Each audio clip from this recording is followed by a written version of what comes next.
مگر اسے پکے ثبوت چاہیے تھے۔ وہ 2 دن پہلے تو ڈیوٹی پر لوٹا تھا، اسے میرے مقابلے کھڑا کیا ہے۔ وہ مذاق اڑانے والے انداز میں کہتا ہے، ایگل تم اس بچی کے پیچھے کیوں پڑے ہو؟ وہ اس کی بات کو مشکل سے اگنور کرتا پوچھتا ہے۔ وہ دوبارہ لمبی چھٹی نہیں چاہتا تھا، اس لیے لہجہ تھوڑا کنٹرول کرتا ہے۔ بچی لفظ پر وہ ایک نظر پاس کھڑی عروش کو دیکھتا ہے، پھر شہیر کو اور آئی برو اچکاتا ہے جیسے کہہ رہا ہو یہ بچی، مگر کہتا ہے یہی عروش کو دیکھ کر کے اپنی عمر بتانا ڈفر سوری افسر کو، جس پر وہ ناک پھلائے اسے گھورتی ہے۔ اسے تو یہی لگتا ہے کہ پولیس انسپکٹر کے ہوتے ہوئے کچھ نہیں کرے، پر بیچاری کے خوابوں پر پانی پھرنے والا تھا۔ Girl I hope you remember what I said that I don't like to repeat، وہ سرد آواز میں کہتا ہے، سب کو خوف میں ڈال دیتا ہے۔ اس کی آواز کافی اونچی تھی اور خاموشی میں گونجی تھی۔ وہ احسان کرنے والے انداز میں کہتی ہے، تو پیکنگ ہے؟ وہ اب شیر کی آنکھوں میں دیکھتا ہے، عروش سے پوچھتا ہے۔ اس کے 2 گارڈز گن لیاس کے پیچھے اور 2 عروش کے پیچھے اور ایک داخلی دروازے پر موجود تھا۔ وہ کہیں نہیں جا رہی۔ ایگل کیا رشتہ ہے تمہارا اس سے؟ انسپکٹر شہیر ایگل کو دیکھ کر چبا چبا کر کہتا ہے، جو لینا ہے لے جاؤ۔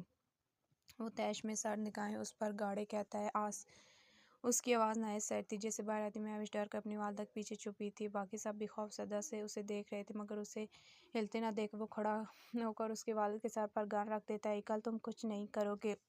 شہیر سب سے پہلے سنبھلتا ہے، اس کے سر پر گن تان کر کہتا ہے، جس پر ایگل طنزیہ ہنستا ہے کیونکہ اس کے گارڈ باقیوں پر گن تان دیتے ہیں تو سین یوں تھا، ایک گن ایگل پر تھی تو 2 گنز شہیر اور ایک عروش کے بھائی پر اور ایک عروش پر۔ انسپکٹر شوٹ می، وہ گن لوڈ کرتا ہے، اسے کہتے ہیں، نہیں کرو، ہٹاؤ گن۔ عروش خود کو سنبھال کر اس کے سامنے آتی کہتی ہے، چپ چاپ چلو، میں نے کہا تھا اور وارن کیا تھا، کوئی بھی بیچ میں آیا زندہ نہیں رہ سکے گا۔ تم نے سیریس نہیں لیا، اگر چاہتی ہو کچھ نہ کروں، چپ چاپ چلو۔ وہ پہلے انسپکٹر کی نظروں میں پھر عروش کی نظروں میں دیکھ کر کہتے ہیں، مگر میں ایک نامحرم کے ساتھ کیسے جاؤں؟ کہیں وہ سخت اثرات لیے؟ اسے کہہ دیا، جس پر ایگل اسے دیکھ کر پیچھے کھڑے گارڈز کو اشارہ کرتے ہیں، جس پر وہ فوراً باہر نکل جاتا ہے اور 2 منٹ بعد اندر داخل ہوتا ہے، 3 ماسک پہنے اور ایک مولوی صاحب کے ساتھ۔ تو تم سب پوری تیاری کے ساتھ آئے ہو؟ شہیر ان تینوں کے ساتھ مولوی کو دیکھتا ہے، اسے شعلہ پرستی نگاہوں سے دیکھتے کہتا ہے، جس پر وہ بغیر جواب دیے عروش کو دیکھتے ہیں، جس پر وہ بھی اسے پل اسے دیکھتی ہے۔ ایک لمحہ کے لیے ان کی نگاہیں ملتی ہیں، عروش فوراً نگاہیں پھیر لیتی ہے، اس کی آنکھوں میں ایک پل کے لیے کوئی احساس آیا تھا، وہ دوبارہ بلینک ہو گئی تھیں۔ چپ چاپ نکاح کرو، وہ اسے آنکھوں سے اشارہ کرتا کہتا ہے اور دوبارہ صوفے پر بیٹھتا ہے۔ آہان کی نظریں ایک پل کے لیے اٹھتی ہیں اور خوف سے کانپتے مہوش کے وجود پر پڑتی ہیں، مگر مہوش جیسے ہی اسے دیکھتی ہے ڈر کر آنکھیں بند کر لیتی ہے، جس پر آہان مسکرا کر مولوی صاحب کو شروع کرنے کا کہتا ہے۔ وہ نکاح پڑھانے لگتے ہیں۔ جب عروش انہیں ٹوک کر شریک رکھنے کا کہتی ہے، اس کی بات پر مولوی صاحب اس کے سر پر شفقت سے ہاتھ رکھتے ہیں اور ایگل ایک نظر اسے دیکھ کر دوبارہ ہٹا لیتا ہے۔ نکاح ہو چکا تھا، عروش نے بمشکل قبول لفظ ادا کیے تھے اور سائن کرتے وقت ایک پل کو حال درد سا تھا، مگر اپنوں کے لیے یہ قربانی دے دی تھی۔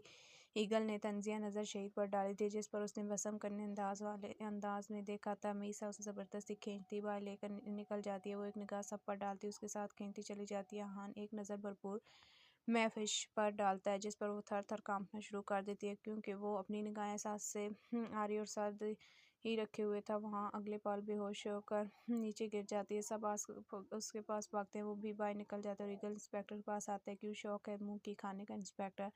وہ اس کے کندھے کو تھپ تھپاتا تمسخرانہ مسکراہٹ لیے اسے کہتا باہر نکل جاتا ہے، اس کے پیچھے ہی اس کے گارڈز بھی اس نے عروش کو بھی اس جلاس سے بچانا تھا، وہ جانتا تھا وہ ویسے جانے والے تھے، اس نے بھی اجازت لے لی تھی۔ اب ایگل آمنا سامنا ہوگا، دیکھتے کون جیتتا، اب اس پار یا اس پار۔ وہ بھی عروش کے والد کو یقین دہانی کراتا نکل جاتا ہے۔ وہ پریشانی میں سر تھام کر گرنے والے انداز میں صوفے پر بیٹھتے ہیں، نہ جانے کس کی نظر لگی تھی، سب کتنا ٹھیک تھا، اور اب وہ آسمان کی طرف چہرہ کیے کہتے ہیں۔ وہ اس وقت ایک ویرانے میں موجود تھے، آس پاس خاموشی کا راج تھا جو اندھیرے میں ہولناک منظر پیش کر رہا تھا۔ وہ سامنے کھنڈر نما حویلی میں داخل ہوتے ہیں، اندر ہر سو خاموشی تھی۔ وہ آگے بڑھتے ایک روم میں کوٹ ڈال کر داخل ہوتے ہیں، سب سے پہلے میسا اور آہان، پھر موسیٰ اور سب سے آخر میں وہ سحر انگیز شخصیت کا مالک سپاٹ چہرے کے ساتھ داخل ہوتا ہے۔ ان سب کے چہروں پر چٹانوں جیسی سختی تھی، اندر کا ماحول بالکل الگ تھا، اندر الگ ہی ایک دنیا کا